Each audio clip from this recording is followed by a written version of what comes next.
welcome. Today we are continuing with part 2. If you did not do part 1, look at yesterday's video. Thank you for subscribing. Question 4a. Describe the unity of believers as a bride. Christians are like a new Jerusalem. Christians are a bride and ready to meet the bridegroom. The bride represents the faithful believers who are prepared and awaited for the groom. The groom represents Jesus who will come for the bride. Believers are united to Christ as a wife to a husband. The bride must remain committed to the bridegroom. Christ will come to the bride to have and love in eternal peace.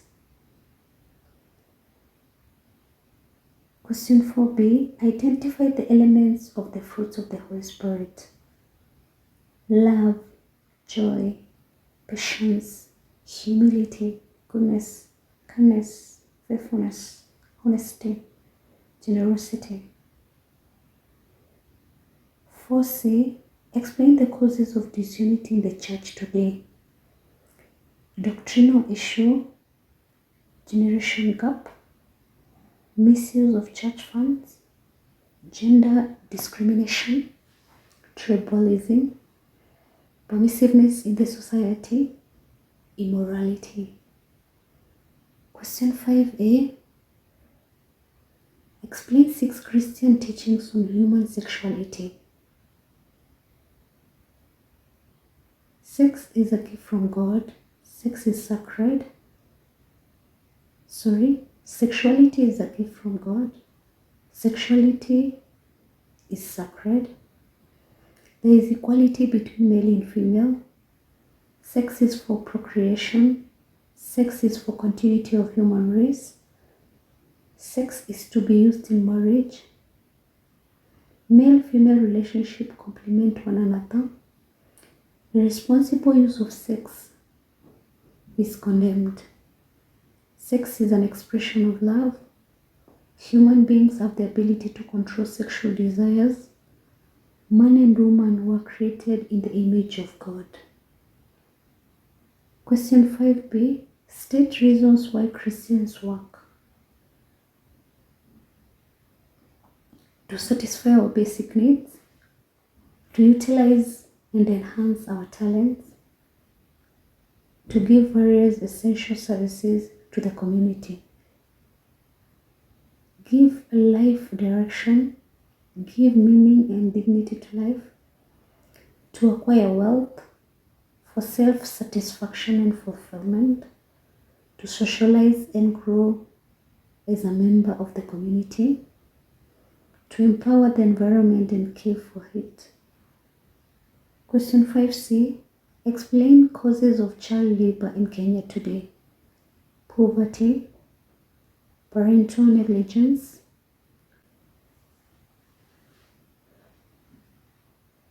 some orphaned,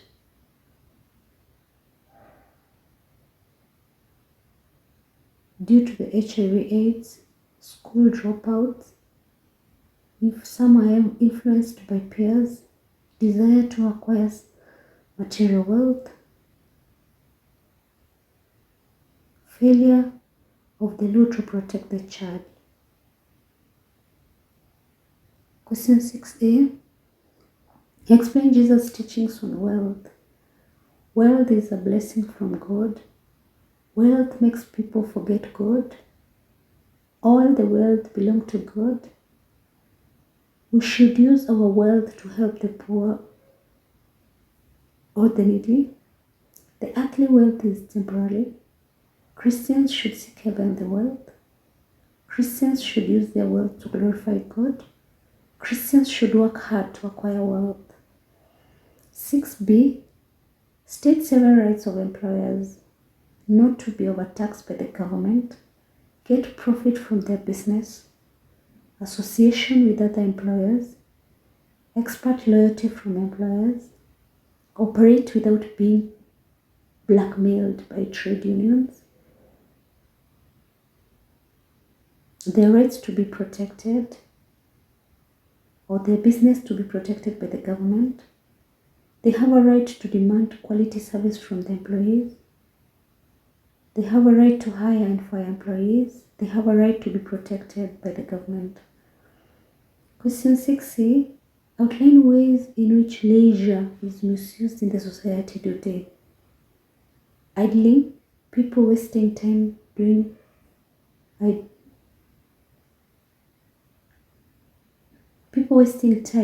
with idle talk, drug abuse, gambling, for example, playing pool games, reeling and watching pornographic material, engaging in irresponsible sexual behavior.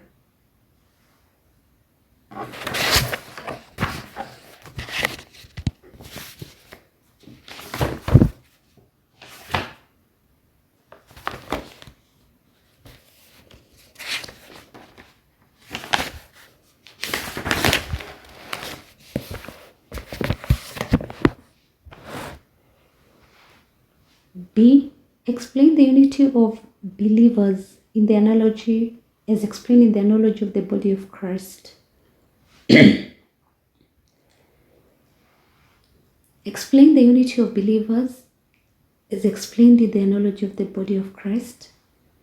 Believers should be united in Christ the same way parts of the body are united. Every believer is important to Christ, just the way all parts of human body are important to the body. All believers have been given different gifts of the Holy Spirit to share for the benefit of the church. Christians should be interdependent, the same way parts of the human body depend on one another. Christ is the head of the church. As Christians, Christ is the head of the church. Believers have been united through one Spirit, one Lord, one faith, one baptism. There should be no division in the church because all believers are members of the body of Christ. Explain how the gift of the Holy Spirit is manifested in the church today. Christians have been endowed with the gift of love, where they show compassion to the needy. That is, they help the needy in the church. Some Christians have been given the gift of prophecy, where they give good revelations to the people. Christians have the gift of faith, where they pray and believe that God answers prayers. The Holy Spirit has convicted many sinners to contrition and repentance. The Holy Spirit has given Christians courage to condemn evil and corruption in the society without fear. The gift of wisdom has been manifested through guiding and counseling and solving disputes among church members. Explain 4 sources of Christian ethics. We have the Bible. To Christians, the Bible is the Word of God, hence they draw their morals from it. God's revelation. God reveals himself through the prophets, dreams and visions which guide Christians on how they should behave in given issues. Faith in God. Faith in God motivates Christians to make ethical decisions. Teachings of Jesus. Christians' teachings guide a Christian decision making that involve moral judgment. Secular state law. Being citizens of their country, Christians are guided in behavior by the constitution of that country. The natural law, it means the awareness that one has to choose good and avoid evil. Church community, Christians get guidance on moral behavior from teachings they get from their churches. Knowledge and free will, a normal person has the ability to assess the morality of situation using his or her reasoning ability. Church rituals, for example, marriage, baptism, are also good source of Christian principle, and when entered into, one vows to remain faithful, thereby their morals. Did you understand? Kindly let me know in the comment section below.